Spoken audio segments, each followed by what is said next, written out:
Assalamu alaikum, sizler menen Bil YouTube kanalı.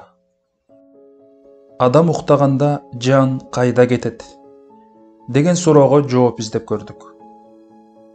Аллах Тааланын бизге берген көзгө көрүнбөгөн жаны кандай керемет. Дене жансыз болсо бардык мүмкүнчүлүктөрдөн чектелет.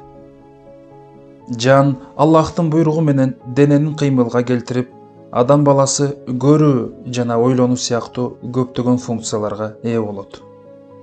Аллах Таала Кур'ан-ы Каримде мындай дейт: Бисмиллахир-рахманир-рахим. Аллаху ятаваффал анфуса хина маутиха валлати лам тамут фи манамиха فيمسك التي قضى عليها الموت ويرسل الأخرى إلى أجل مسمى إن في ذلك لآيات لقوم يتفكرون.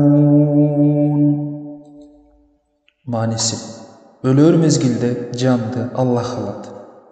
Өлбөгөндөрдүн жанын уйкуда жатканда алат. Ошондой эле өлүүгө өкүм кылынгандардын жанын Аллах Таала өз алдында алып калат да башкалардыкын белгилүү бир мөөнөткө чейин кайра жиберет. Акыйкатта мында түшүнгөн адамдар үчүн өрнөктөр бар. Алымдардын бири бул аяттын маанисин мындайча ачыктайт. Адамдын жаны руханий жандык. Ал денеге тийгенде анын нуру дененин бардык жерлерине көрүнүп турат. Бул деген сөз жашоо. Адам өлгөндө рух менен дененин ортосундагы сырткыда, ичкида байланыш токтойт. Муну биз өлүм деп атайбыз. Ал эми уйкуга келсек, рух менен дененин ортосундагы байланыш сырттан, жарым-жартылай гана токтойт. Ички байланыш токтобойт. Демек, өлүм менен уйку абалдын бир түрүнө тиешелүү экени аныкталган.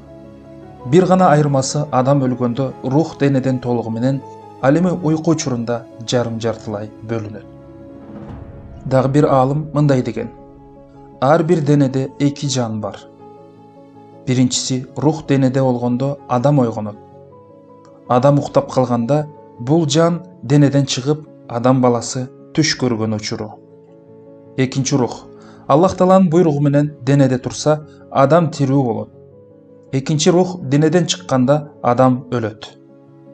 Ал эми кайра келсе, кайра тирилет. Эки жан тең адамдын денесинде жайгашкан.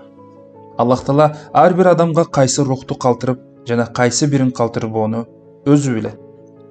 Урматтуу мусулман бир туугандарым, жогоруда аятта айтылгандай, акыйкатта мында түшүнгөн адамдар үчүн өрнөктөр бар.